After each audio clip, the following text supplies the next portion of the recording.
Olá, nós vamos dar continuidade ao estudo de ecologia, hoje falando sobre as taxas populacionais, certo?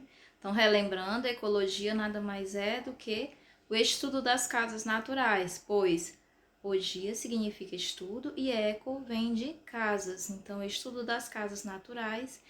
Agora a gente falando um pouquinho sobre as taxas populacionais. Então, o conteúdo que a gente está estudando é de dinâmica das populações. Para relembrar, a dinâmica das populações é a parte da ecologia que estuda as variações de ocorrências de indivíduos da mesma espécie, ou seja, de uma população, e procura definir as causas dessas variações. Então, a dinâmica das populações, como o nome já diz, dinâmica vem de movimento. Então, nada mais é do que o estudo da movimentação dessa população, ou seja, da movimentação dessa quantidade de espécies. Se ela está aumentando, se ela está diminuindo e que variáveis estão causando ou esse aumento ou essa diminuição da quantidade de espécies naquela determinada população. E quando a gente fala de taxa de crescimento de populações, a gente não está falando apenas da população humana, nós estamos falando de todos os tipos de populações, sejam bactérias, fungos, algas, seres humanos, entre outros, tá bem? Então aqui a gente tem a curva de crescimento. Eu coloquei para vocês analisarem duas curvas de crescimento, tá? A curva S e a curva J. A curva S é a curva de crescimento populacional padrão. É a que se espera para a maioria das populações existentes na natureza. Então, vai ter um determinado momento em que a população vai crescendo, aquele número de indivíduos vai crescendo, só que em determinado momento esse crescimento se estagna, ou seja, ele para, porque nós vamos ter variáveis que vão limitar esse crescimento populacional. Já na curva J, é uma curva típica de populações onde há um crescimento explosivo, ou seja, há um crescimento geométrico, geralmente em função do aumento de disponibilidade de nutrientes do meio.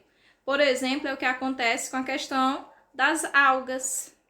Então, quando eu tenho muito material orgânico dentro da água, o que acontece? As algas passam a se reproduzir desordenadamente e aí a gente tem essa curva J, que é um crescimento exagerado da população, tá? Não vai ter aquele fator limitante que a gente viu lá na curva S. Importante, quando a gente fala de taxas de crescimento, é a gente falar também da densidade, que a densidade nada mais é do que o número de indivíduos em uma determinada área, tá? Aqui a regrinha, essa densidade a gente estuda até lá na matemática, é o mesmo cálculo. Número de indivíduos que está lá no local dividido pela unidade de área ou volume daquele mesmo local. Então a gente consegue a densidade.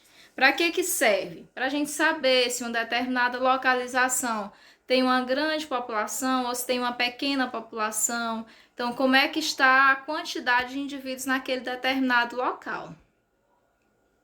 E que fatores que influenciam a densidade? Então, nós temos aqui 5 fatores principais. A imigração, que é a entrada de seres da espécie naquele determinado local.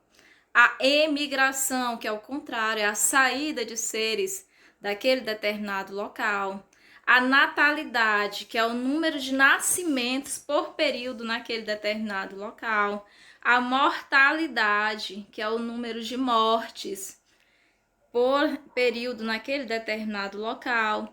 O índice de fertilidade, que é a quantidade de indivíduos que nascem por cada indivíduo, por cada mãe, por cada ser. Vamos dar um exemplo no caso do ser humano, por exemplo. Antigamente, as nossas avós tinham o quê? 12, 13 filhos. A minha mãe, por exemplo, ela teve 3. E eu tive 1. Então, o índice de fertilidade da população humana, ele vem diminuindo por vários fatores limitantes. Então, porque as mulheres passaram a ter que trabalhar, não tem com quem deixar as crianças, o custo de vida está cada dia mais caro, e aí, entre outros. Do mesmo jeito acontece com outros indivíduos. Há algumas coisas que vão limitando essa quantidade e aí por isso o índice de fertilidade ele também pode ir diminuindo, tá? E a taxa de crescimento? Então, a taxa de crescimento ela pode ser calculada por essa formulazinha aqui, que é a variação do número de indivíduos em determinado intervalo de tempo. NF é o número de indivíduos num determinado tempo final, menos NI, que é o número de indivíduos inicial, dividido por NI, que é o número de indivíduos inicial, tudo isso dividido pelo tempo em que está sendo calculado. E aí a gente vai ver se a taxa de crescimento está alta, baixa, estável, podendo fazer aquele desenho, aquela imagem que a gente viu lá na frente, de curva S ou de curva J. E quais são os fatores que podem regular o tamanho populacional? Lá no caso das algas, da curva J, eu dei um exemplo da questão do alimento, que não tem um limitante, tem alimento sobrando e por isso há uma superpopulação de algas. Mas no caso dos fatores que limitam, a gente pode ter fatores bióticos e abióticos. Os bióticos são os fatores vivos e os abióticos são os fatores não vivos. Bióticos, por exemplo, o parasitismo, que é uma relação ecológica, onde um ser se aproveita do outro, podendo causar doenças, por exemplo, o carrapato no cachorro. Então, se o cachorro tiver muito carrapato, ele pode, até ir a óbito devido ao parasitismo. A competição, pode acontecer de várias formas, é uma outra relação ecológica. Então, o que é que acontece? Um ser pode competir por alimento, por parceiro para reprodução, por local de moradia, entre outros. E a predação, que é quando um ser se alimenta do outro. Então, se eu tenho por exemplo, um leão se alimentando dos veados de um determinado local, então eu estou tendo um fator biótico de limitação de seres vivos naquela região. Por quê? Porque um está acabando se alimentando dos outros, tá?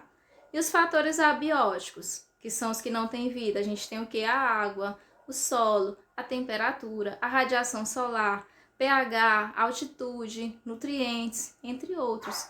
Professora, radiação solar, como assim? Por exemplo, se a gente trouxer, como já aconteceu por acidente, né? Os pinguins chegarem aqui ao Piauí, ao Nordeste.